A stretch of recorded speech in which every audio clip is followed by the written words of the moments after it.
Israel, abאים Mitzrayim. These are the names of the Bnei Israel. They're coming to Mitzrayim, Goymer, etc. Reuven, Shimon, Levi, Yehuda, Goymer. It enumerates over there the children of Yaakov, that we already had in an earlier parsha, in Parsha Vayigash. It's known the analysis, the diuk of the Alter Rebbe, the one whose Yom Helula, the one whose Yartzeit was on the 24th of Tevis. This Maimer was said the day after the Alter Rebbe's Yartzeit in Chav Hei Tevis. The Sifrei Torah of the Ramaskal Zeh, and the Sefer Torah with the title of this Maimer, the title of Ve'ela Shmois. The parts of Vayigash Namar Gamkin Ve'ela Shmois Bnei Yisrael by Mitzrayim. In parts of Vayigash already also says these are the names of Yisrael that are coming to Mitzrayim. And therefore, we need to understand why is it repeating the Torah, the idea of the Yidden coming into Mitzrayim, and to say it again practically in the same way. These are the names of Bnei Yisrael that are coming to Mitzrayim. The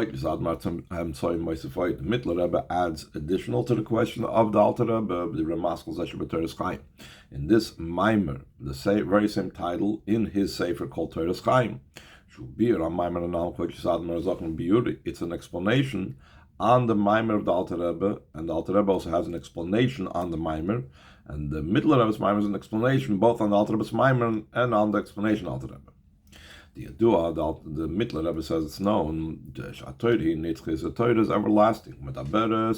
It speaks in every time, in every generation. The Heinrus means also the idea of coming to Mitzrayim is something to be found in every generation. We have this idea, since the Torah is everlasting, so every generation has the idea of coming into Mitzrayim. And therefore, it's not just that it happens, but Torah in the word Torah, it's a lesson, it's a directive. And so too, there's a lesson directive for this to every single Yid. In every time and every place.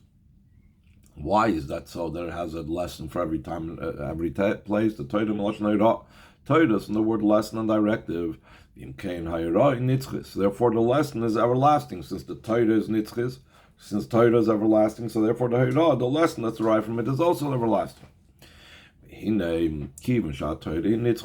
the Torah is everlasting, moving it's understood. Also, the specific details of the exile Mitzrayim is to be found in every generation. It's not just a general idea of Golos Mitzrayim, but the specifics that it says in the Torah about Golos Mitzrayim is to be found in every generation. Therefore,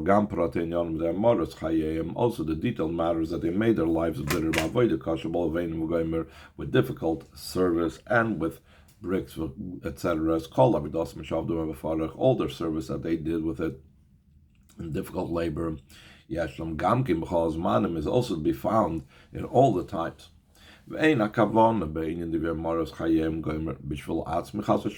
It's not, heaven forbid, that Hashem has an intention to make their lives bitter, etc., etc. The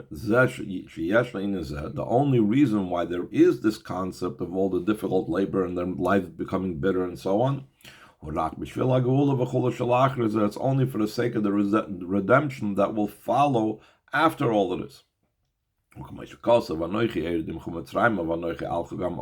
says, that Hashem told Yaakov Avinu before he went to Mitzrayim that I will descend with you to Mitzrayim and I will also raise you up, I will also take you out, meaning that the descent is connected to the ascent. The entire intention in the descent to Mitzrayim is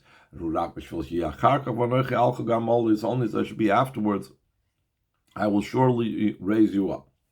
So now we have to understand how these different things have to do with the descent, has to do for elevation, and the details of the specific things that we learn out from that the less. The idea behind it says, it says in the pasuk, Yored Yoradnu, descend, we have descended. The Shvatim said that they descended, but it says a double expression of descent. So there's two descents. Only concerning the redemption, it also says, like we just now quoted, that Hashem told Yaakov that I will raise you, also raise you. Beis only is two elevations, two ascents. B'chlos, in general, Beis Yeridus V'Aliyus Elu, both of these descents and both of these ascents, Koi Al Gulas Mitzrayim V'Al Gulas Sid, that's referring to the redemption from Mitzrayim. It's talking about the future redemption.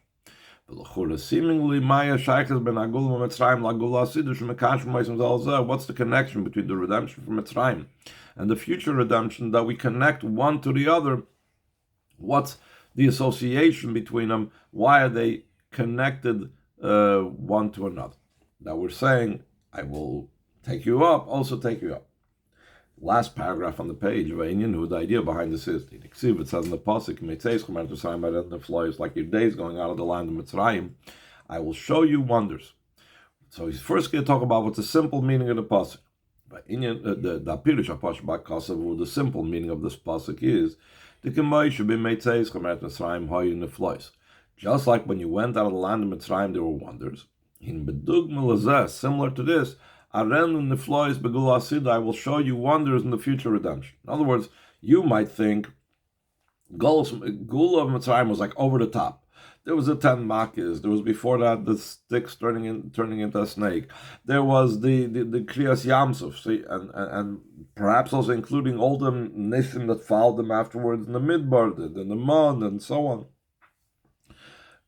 We can't even picture in ourselves, in our mind, that when Mashiach will come, we're going to have also such things that are over the top. Yeah, Mashiach will come, take us out of Golus, build a base of Mikdash, etc., etc. So the Navi says, no,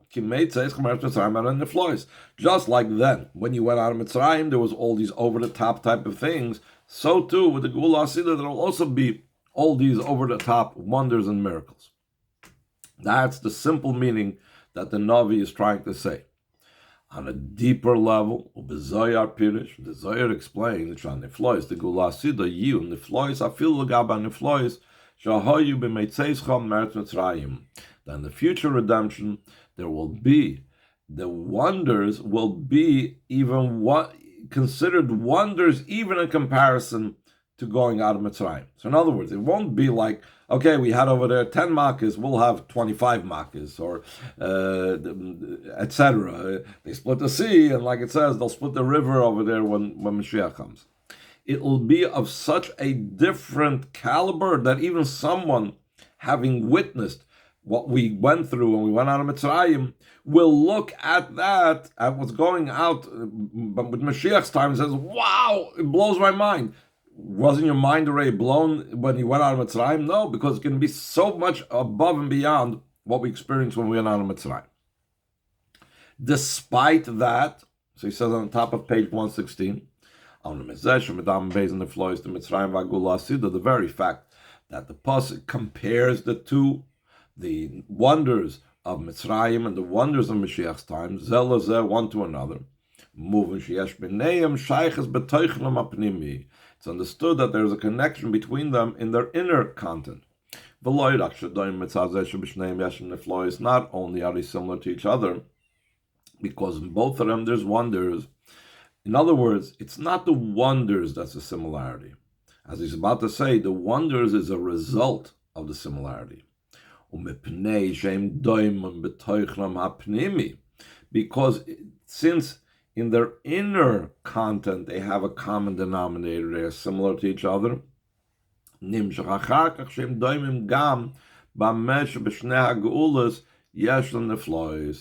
are also similar, that they also have wonders in both of them. In other words, it's not the wonders that's the common denominator.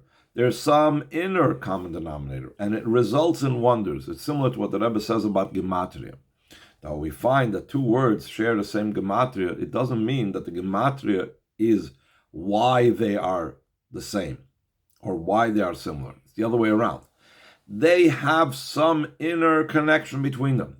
And because their inner connection that they have between them, that's why it expresses itself even in such a seemingly external thing as the gematria, as the numerical value, that they're also that way. The same thing, the niflois is not the common denominator. There's some inner connection, inner common denominator between Yitzias Mitzrayim and Gula Asidah. And because of that, the wonders are also associated with each other. Now the Rebbe says in the brackets, end of the first paragraph on 116,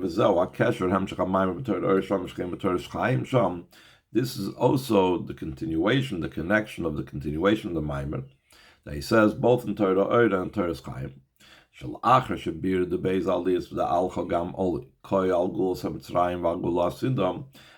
explaining that the two ascents, that I will ascend, I will raise you up, also raise, is going both on the redemption from Mitzrayim and the future redemption. And then he continues and brings the pasuk that we just now said. The Hineksiv, like it says, like your days going out of the land Mitzrayim, I will show you wonders.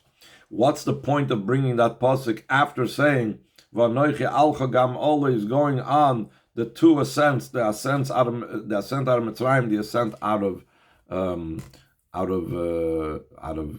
the present goals.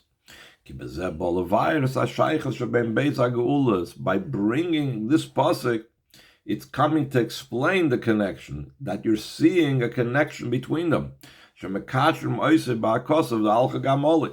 That how do we connect them in the same pasuk? Why does it say Al Chagam Oloi, a double elevation going out of Mitzrayim, going on leaving this Golus? It's because Mitzrayim the fly is that there is a joint and a connection between them, and that's why they're connected in the previous pasuk. Second paragraph. The explanation of the connection between the content, the inner meaning of the two redemptions, the redemption from Mitzrayim and the redemptions from Mashiach's time, is K'moishe B'Gals Mitzrayim. Just like in the exile from Mitzrayim, the intention was not in the Gals itself. Its inner point was the redemption that followed Mitzrayim. Who Kabbalah Torah, that the goal of it all was to receive the Torah. Like it says in the pasuk, when you will take out this nation from Mitzrayim, you will serve Hashem on this mountain. So we see that it's totally connected. From Mitzrayim, we're going straight to Har Sinai. That's what Moshe Rabbeinu was told by the Eibishter. That's Moshe Rabbeinu told Parei, Shalach Hasam V'Yavduni. It's all one connection. So we see that the purpose of the Golus was to be able to receive the Torah. In a similar vein, Kol HaGolus has this entire Golus she lost love, it's to merit the revelation of the inner part of the Torah. Albeit Mashiach comes. Concerning this, it says, that in Mashiach's time, it says, he will kiss me from the kisses of his mouth. And Rashi explains on that pasuk that it means the revelation of the secrets of the Torah that will be when Mashiach comes. So, just like Mitzrayim was preparation of the mountain Torah, the same thing, our goals are preparation for the Torah of Mashiach, Primis HaTorah. The K'moish in Shibud HaMitzrayim, Hoy B'chdei L'tzaref Es Yisrael, Lo Zachem L'taram, just like the enslavement in Mitzrayim was to refine the Eden, to purify them, to cleanse them, so they should be able to receive and take in the Torah. Similar to an iron smelter that refines the silver from all types of waste and all types of dross, and the silver remains pure from all types of dross and waste product. In similar vein, through this final exile, we merit the revelation of the inner part of the Torah. And it comes down in what type of way, like it says that from the Sefer of Zoyar, you will derive sustenance from it. What does it mean, sustenance? What does physical food do? It enters the person and becomes part of them. This means in a way of sustenance and food. The Inyan said the idea of the Pnimis HaTorah, the Huamitis HaParnos Shkolech MiYisrael, is the true sustenance of every Yid. Not the external physical food, but the spiritual food of Torah. Until, just like physical food comes all over the person's body, the same thing, the spiritual food of the Torah, which is the main food and the main sustenance, expands and spreads out also into his foot.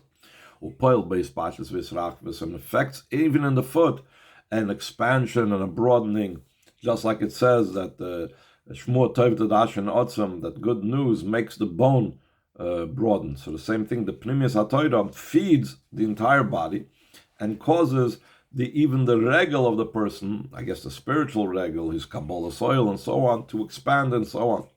Commission is Barleil that I've explained about this and Yutas Kislev of that year about how the Pnimius HaTorah affects the entire being of the person. V'zeu, bir goydel harichas ha'golos ha'achron. By knowing that our golos is a preparation for receiving the Pnimius HaTorah, and not just receiving the Pnimius HaTorah, but being able to internalize the Pnimius HaTorah like we internalize food. So this explains why this final exile is so long. It's incomparably longer than the exile in Mitzrayim. The Talmud Davar, the reason for this is since the goal and the purpose of and the intention of this final exile is to merit through this exile to the revelation of the inner part of the Torah. Therefore, it's necessary for it to be so long because the inner part of the Torah is so high and so great. Mash'enki goes Mitzrayim as opposed to the exile Mitzrayim, the Kavanasa, the Torah Kanal. Its intention was for the revelation of the revealed part of the Torah, so therefore it was enough the 210 years that they were in Mitzrayim. Just like the inner part of the Torah, where I will kiss you from the kisses of his mouth, which is talking about the revelation of Pnimius HaTorah, like we said before, is incomparably higher than the revealed part of the Torah. So to the exile, that through that we arrive at the Pnimius HaTorah. It's also similar and reflects the Torah that's going to become revealed through the process of Galus prior to it. Therefore, it's incomparably more difficult and longer than the exile of Mitzrayim, that to it was necessary to be able to arrive at the revelation of the revealed part of the Torah. Why do you say that the Pnimius HaTorah is incomparably higher? The Nigla Torah, B'chinas Torah Shebal, the revealed part of the Torah is the Torah that comes in a limited fashion. Mash'enki Pnimius HaTorah as opposed to the inner part of the Torah, it's incomparably higher than measure and boundary. So now he's going to ask, what does that mean? The Golus is going to end. There is going to be a Hagbola in it. So how do you tell me, just like the Pnimius HaTorah is without a limitation, so too the Golus is so long. It's not quite quid pro quo over here. So he says, though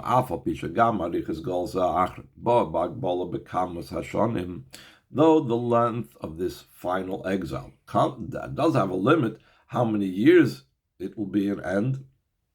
The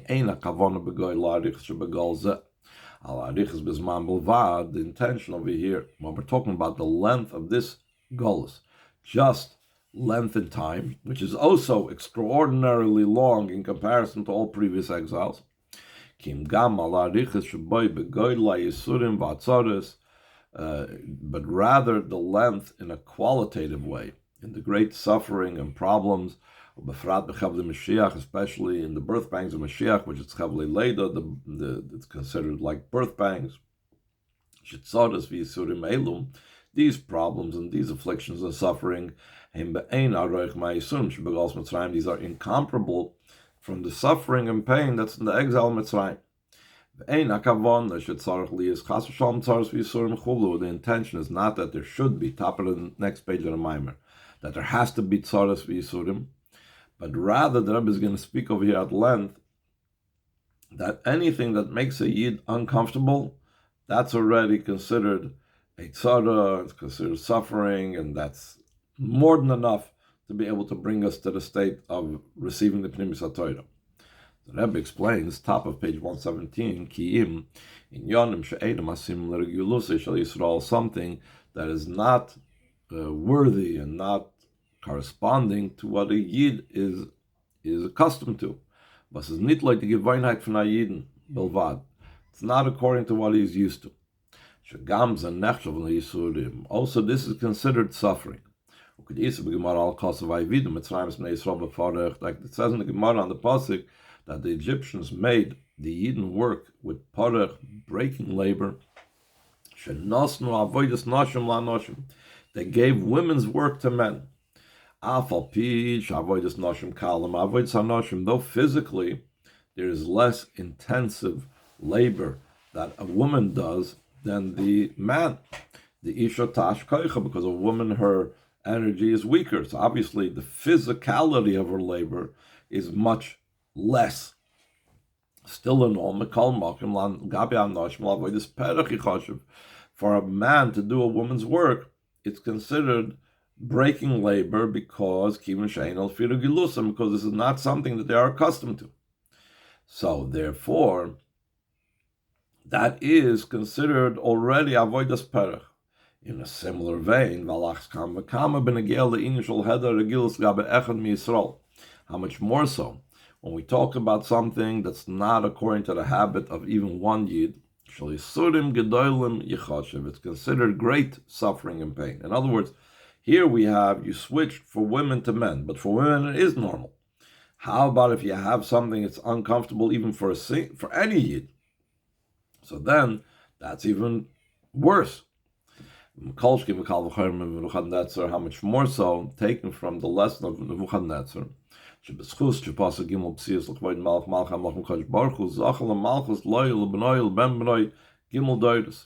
says about Nebuchadnezzar that when he heard that he was getting a message from a Navi of Hashem and so on, he stepped 3 steps towards receiving the message. In other words, he showed the honor. He wasn't the king. He said, "You've given me a message, let me sit back." He stepped 3 steps towards that. For those 3 steps, what's that? How uncomfortable is it already to step 3 steps? True, he's a king and everything is brought to him. But with 3 steps, for those 3 steps of, if you win, discomfort or going out of his way, doing something he's not accustomed to, he merited, the Chazal say, that his kingdom held on both by him, his son, and his grandson for 3 generations. And not just, a king of some minor little, principality, but Malchus betachlis eisrachvas, but actually kingship in the ultimate broadness. Nebuchadnezzar ruled the world. So if Nebuchadnezzar, by just walking 3 steps, going out of his comfort zone, merited such great things, how much more so when we talk about any Yid. Yid not called my son, my firstborn, your children to Hashem your God. The good that is owed to them for anything that they go out of their way, it's completely incomparable to what Nebuchadnezzar merited. Therefore, the kol echad ve'echad miYisrael afilu ha'posher b'shutim, in every single yid, even the most ordinary yid, v'yicholte l'tvoim HaKadosh Baruch Hu kol inyanim tovim beruchnis, could demand from Hashem all good things spiritually. The main thing of a yid is his spirituality. From this comes down also into the physical. If the spiritual is complete and he has everything in the spiritual, what happens in the spiritual realm affects the physical realm. And therefore, in all matters of blessing, in general, all blessings are included in the 3 categories of children: life, health, and sustenance in a comfortable manner. In a way that he rules over the entire world, like we said about Nebuchadnezzar.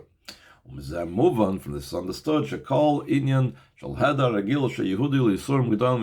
anything out of that a Yid is not accustomed to is considered great pain for him. Is still considered incomparably worse suffering than Egypt. Why? Egypt was terrible suffering because Egypt was it was before the giving of the Torah. And only after Matan Torah do we get the level of someone that's commanded that does a mitzvah that's so much higher than someone that does a mitzvah without being commanded, which is the way the Yid and the Mitzrayim were. And through these the suffering that just comes from doing something that's uncomfortable and out of my comfort zone, and through that we remove even the most minor stains that remained after all the suffering and tzaras that we went through, so that there's nothing left that has to be cleaned up, and we're ready to go to Mashiach.